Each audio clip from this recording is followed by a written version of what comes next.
Hey, what's up? David here with AfterVideoFX and welcome back to the channel. Today we're going to be creating this rock debris scene using Blender and After Effects. So I'll teach you how to create this debris that we're going to create, and then I'm going to show you how we can composite this within After Effects. So yeah, without further ado, let's take a look at what we're going to be creating.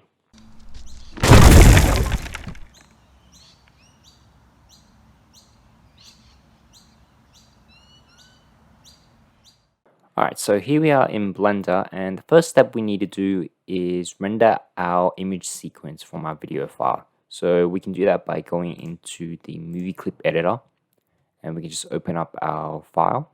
So we can just open this up, and there we go. So we're just going to set scene frames, and we're going to prefetch it. This will bake the frame, so it will play in real time. There we go. And we come into the output properties, and we can just set this to 300. So I only wanted it to be about 10 seconds long. We'll make it 30 frames per second, as that matches with my video.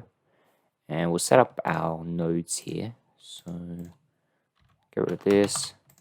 Let's go into movie clip. Put this in here. And just drop that in there. Okay. And let's go ahead and save our file. So we'll just save it in here and accept. And we'll set it as a PNG sequence. And these settings are fine. And then once you feel like you're ready to render, just hit Control F12 and it will start rendering it. Alright, so once your PNG sequence is finished, we can go ahead and make a new project here. We don't really need to save this unless you want to, but I'm not going to.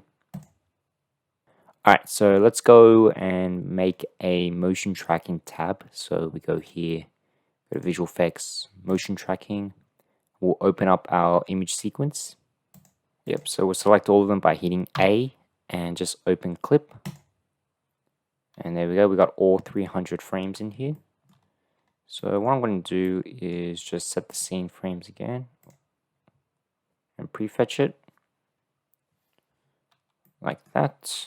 And I'm just going to hit N just to get rid of that tab.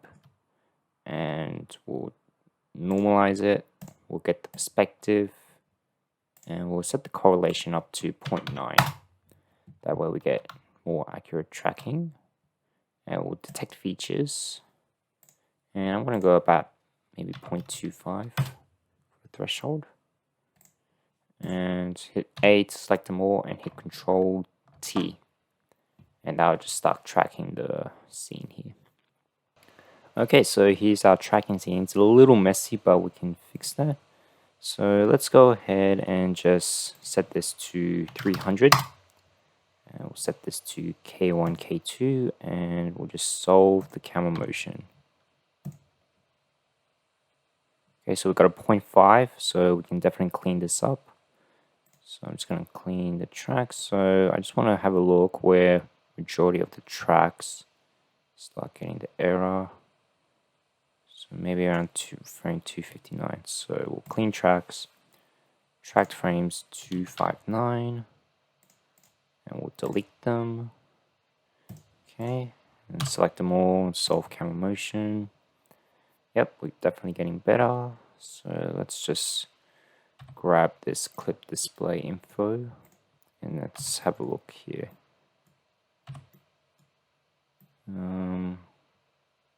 So we can see a majority of it is, I'll get rid of this one because that's almost 1. And we've got some 0.1 and 0.4s here. So clean tracks, select 0.4.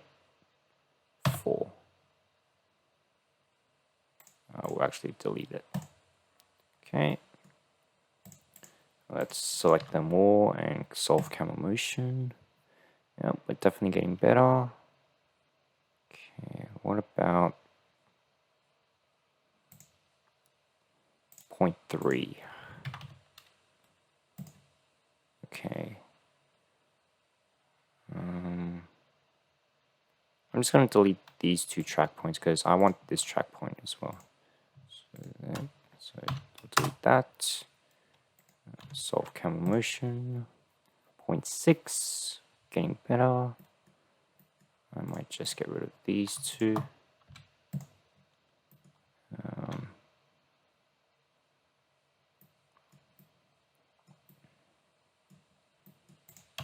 Solve camera motion once more. 0.25. Yep. I might also... I might get rid of these two because I don't really need them. I'll get rid of this one because I don't really need it. And we'll just solve it once more. 0.25, yep, let's go with that. So we can set the scene background and set up tracking scene. And first thing I want to do is make my floor. So I'm going to select these three track points, set that as the floor, and I might set the scale to about 2. Oh, actually, let's set this to 0.5. Set scale. So yeah. Okay, and then my origin point, I want it to be this one. Set origin. And my x-axis, I'll make this my x-axis. Like that. Alright, so that's looking good.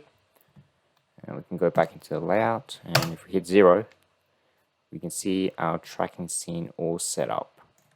Alright, so let's go ahead and scale this up pretty wide. And we might move this along the x-axis. So just push it out like that.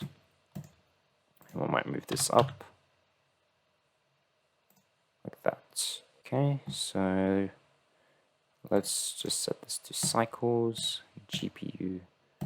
Let's put this ground plane into our foreground. We can delete the background, and we can delete the background for that. Okay, let's go into the render preview. And if we go into our film settings, set this to transparent, we can see here we got a nice tracking scene here. Okay, so let's just push this up. Okay.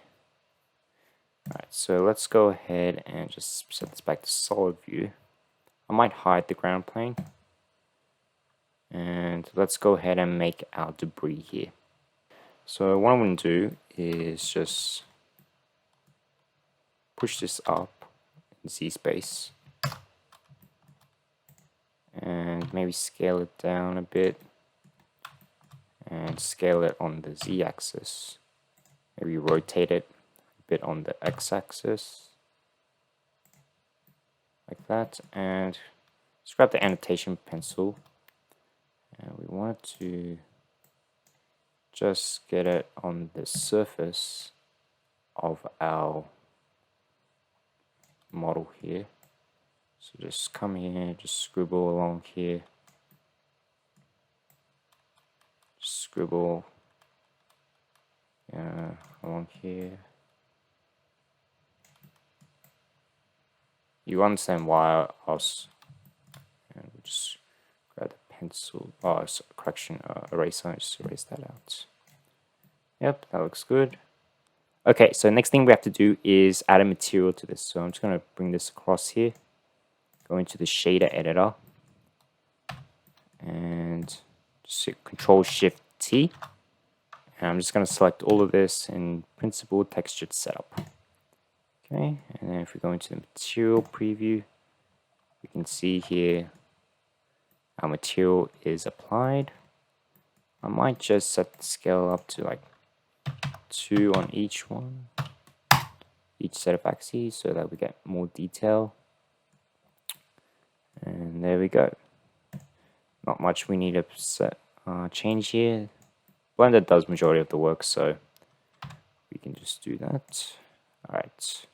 So we just close that, and now we're going to add the cell fracture effect. So if you just go into your preferences and just be sure cell fracture is turned on, and then we can go and hit F3 and apply the cell fracture. Now let's choose the annotation pencil. Let's make it 75 fracture pieces. We'll make them small.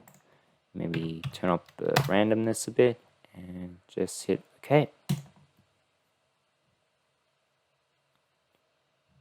Okay, so once our fracture pieces is complete, we can go ahead and add a passive, no, active, and if we select our ground plane here, we can go ahead and add a passive.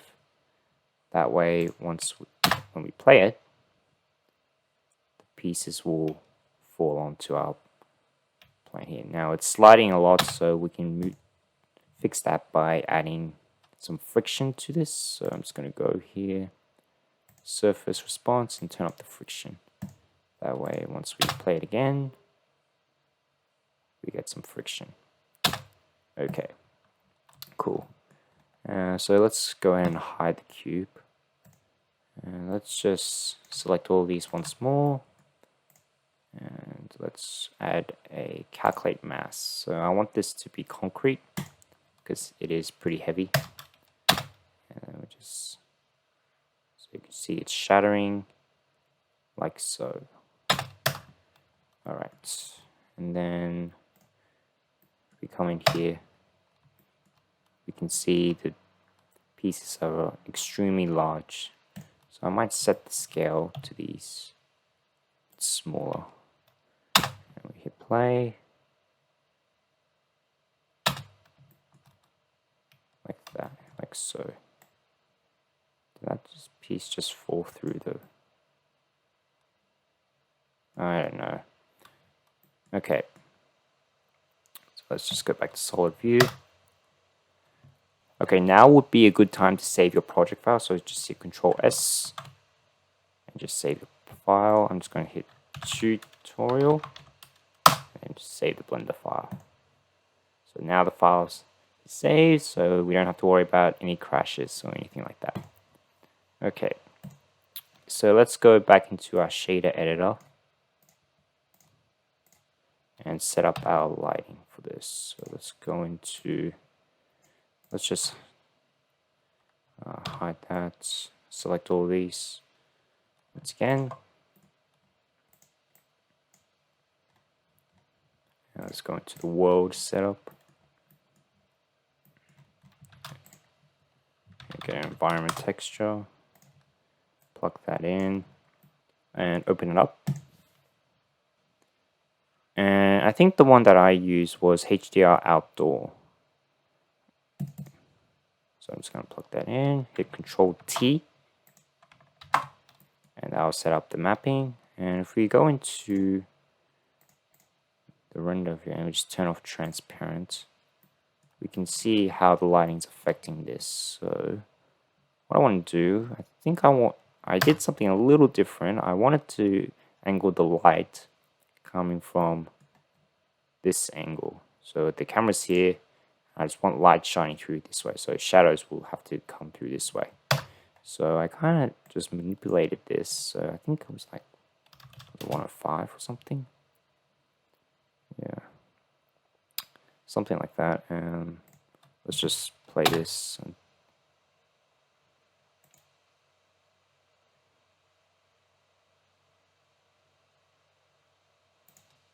that's how I see the lighting affects this.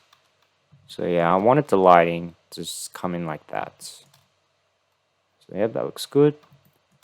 And what I want to do is add another light. So let's make a area light. And let's just bring it up here. And let's move it across the y-axis. Just rotate it. And just scale it up. Just want some light to shine here. And we'll make about 500. Just so that we get some light shining through here.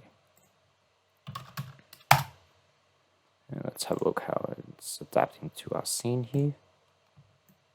So it's looking not too bad. Maybe we'll just drop this a little bit.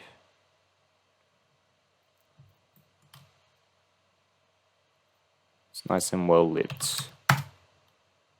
Okay. Cool. Alright, so we'll just leave it like that. And maybe we can add one more light, so Shift D, and then we can just like rotate it along the Z axis, so it's shining this way. And we'll make move across here.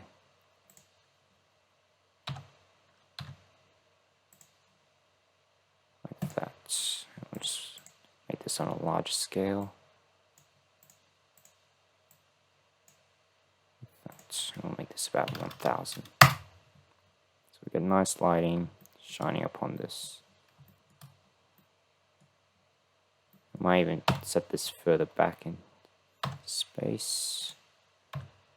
Just rotate it like that. Cool. Alright, so that's all done. So let's just have a look at making sure that this camera tracking is stable. So I'm just going to go into solid view and just hide this, and I'm just going to play it.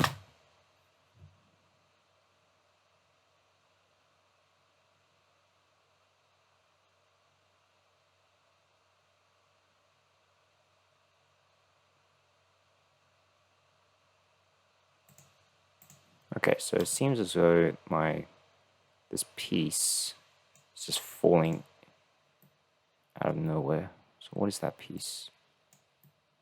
Oh, it's back here, so maybe I can just delete the piece. Let's play it again. There we go. Because it's behind the camera, so you don't have to worry too much about it. Alright, so let's go set up our compositing. Get rid of all this junk and just start fresh. So let's grab the rendered layers. Let's get movie clip. And let's grab the alpha over effect and just join all this up.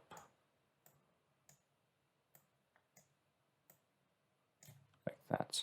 Now, if you don't see your blocks in the scene here, just go into the layout and just hit F12, making sure that your render sampling is low. And then it should automatically composite it on top. Don't worry about the grains because it's at 16 samples, so don't worry about it. And it should come up automatically like that if you set up your nodes already. Okay. Let's go ahead and adjust some of these render settings. So I'm just going to set this to 2 for max bounces. I'll turn off reflective and refractive. I'll turn down the subdivision to 2. And what else can we do here? I'll set the performance tiles to 512 by 512. And we'll come into the output properties and I'll just save the output. So we'll just save it here and hit accept. And there we go. And hit Control S to save your project. Very important. And if you feel like you're happy with it, you can go ahead and set the render to about however high you want. My value was about 180, just based on the GPU I have.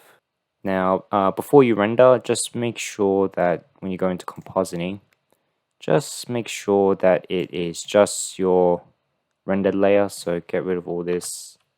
So you can just delete that and just plug these two back in here. So it's just rendering the rocks with an alpha channel. Just double check if it's PNG sequence and RGB plus alpha. Okay, and once you're happy, just hit Control F12 and then it will start rendering your sequence. It may take some time, so just be patient and yeah, just let it run. Okay, so once your image sequence is complete, you want to also render a Z depth pass, and this will help us composite our elements in between the rock. So let me show you how to set it up. So first thing we're going to do is go back to the compositing. We want to add a normalize, and we'll put this in between our composite, and we want to get the depth for this. So we just unplug all of this, go into depth, and go into the viewer as well. So you can see it's all looking janky, but that's okay. Let's just go ahead and just play this once more. And we'll just render maybe just like a small sample of what we're seeing here. So that's what it looks like. So if we come into compositing, that's our Z depth. Okay, and what we're going to do is you can see that it's looking all look sharp and stuff like that. So we want to fix that. So let's go ahead and go into the let's go in and click mist, and that will soften the edges up. So if we come back here, there should be a mist setting in your rendered layer. So just plug that in, and let's just go ahead and render this out once more. Now you can see it's definitely much smoother within our edges here. And if we come back to compositing, we can see that it's looking very nice and clean as well. Alright, so one last thing we have to add is, it may be helpful, but I like to add it. So we're going to add a map range. So let's hit Shift A and we'll type in map range, and we'll just put it in between here, and just plug this through here. And this can control the camera for where you want to have your Z depth rendered. So I might just set that to 0, or maybe negative 0.1, maybe negative 0.05. Yeah, just play with these until you're happy with it, but I'm just going to stick with the 0 for now. And then once you've set up your Z depth, you can actually just set your sampling to like something low, like 8 or 16, because it's going to be rendered in like transparent in AfterVideoFX. So nothing too high, just high enough that you get smooth edges. Okay, so once you've done that, you can go ahead and just save your output properties once more. Be sure it's set to PNG, RGB, alpha, and then once you're done with that, hit Control F12, and that will render your Z depth pass. So just be patient and it will render out quickly. It should render quicker than your previous render. So yeah. Okay, so once you've rendered your Z depth and your rock debris, we can actually start compositing this in After Effects. So let's go ahead in After Effects and learn how to composite all the elements.